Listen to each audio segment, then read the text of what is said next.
Great weekend in Vegas.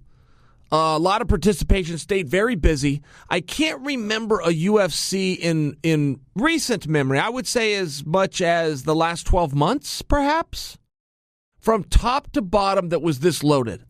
I mean, it was when they put this card out, it was as though they thought it was going to fall apart. I mean, it was loaded to the extent. Diego Sanchez was like the third fight of the night. Diego versus Mickey Gall. To put in perspective for you, Zabit and Jeremy aren't on the pay-per-view main card. I mean, just to put in perspective for you how loaded this thing was. The greatest of all time. The top welterweights in the world. I mean, on and on and on. Card was loaded, and I had so much anticipation for it. And there was just a great buzz and a great energy around it. And when that whole thing was done, I don't know what my biggest takeaway was. That was hard for me. Oh, what's your biggest takeaway? We got reminded about Jon Jones. And I can tell you guys this, he's in compliance with the rules. And you people that follow this sport, and you know about all the picograms and the failed, I'm telling you right now, he was in compliance with the rules on Saturday, which is a rarity, but he was. And you also saw a different bit of a fighting style. That's a realness. But we've seen a lot of other guys go from uncomplied to complied, and their careers are over. Now you're still looking at the top guy. He's going to have to fight a little bit differently.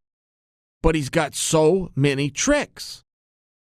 I mean, he just does. I give it to as a compliment, the techniques that he's out there trying to hit. And Anthony Smith, I thought really said it best about himself at the post-fight. He said, man, he didn't run through me, but he sure as hell shut me down. I mean, that was a tip of the hat. That was very sportsmanlike by Anthony.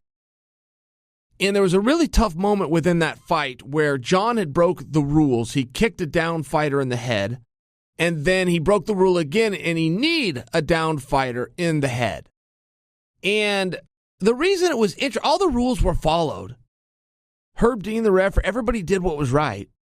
Anthony, ton of integrity by Anthony Smith. Going, hey man, I'm not looking for outside ways to beat this guy. I'm looking for inside ways to beat this guy. I'm not taking that one. Okay, good, great. I'm fine with that. But it is a very interesting rule that somebody would be fouled, and then the referee would ask the person who was just violated, do you want to continue? I don't know a better way to do it. I'm not against it, but it would seem to me that to be in line with other sports, that's not how it works. The authoritative figure makes an authoritative decision. I don't know if this rule should be changed, guys. I'm actually not preaching one side or the other to this. I'm just let's get a conversation going. I'll start it off here. It would seem to me, if I cheat against you and the referee catches me and he turns to you and says, hey, you want me to come after? Where else in life do they do that? They certainly don't do it in any other sport. That's for damn sure. Think of a basketball game. If somebody cheats, the referee doesn't ask the other. He makes the decision. Somebody gets ejected. Somebody goes to the free throw line. I mean, there's a number of things that can happen. There's a number of elements and options and remedies in place. But one of them most certainly is not asking the other side, hey, do you want me to call this? Or don't you? And then, guys, hey, before we just take that side and go, yeah, hey, to hell with that. We should have disqualified Jon Jones. Well, before you do that, who better to? Maybe that's the perfect guy to ask. Hey, I need to know, did that discombobulate you? I need to know. I don't have anyone else to ask, so I'm asking you. Are you in a position to level with me? There's a conversation here. Maybe everything is going seamlessly and perfect. It just struck me as a little bit odd. Particularly when it happened not once, but twice. And particularly when you're dealing with something as sensitive as the head. I mean, don't forget, this is a wide open contact sport.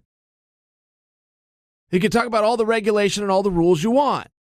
This is about as open as sport gets in terms of contact. So when you ban something, boy, you got to respect it. It's banned for a reason. I just think that needs to be discussed. Though I don't have an opinion that it should change. but an interesting discussion, particularly when you look at it with the analysis or the analogy that I just gave you about anything else in life. You don't go to the aggrieved party once you catch it. Right? The cops don't pull up and see a crime happening and then turn to the victim and go, do you want us to press charges? Man, they already know what to do. That's why they stopped. That's why they got out of the rig. They already got their mind made up. So it just seemed a little bit interesting. Though perhaps in this bizarre sport, perhaps not wrong. Perhaps exactly the way it should be. I would love to hear what you guys think about that, though.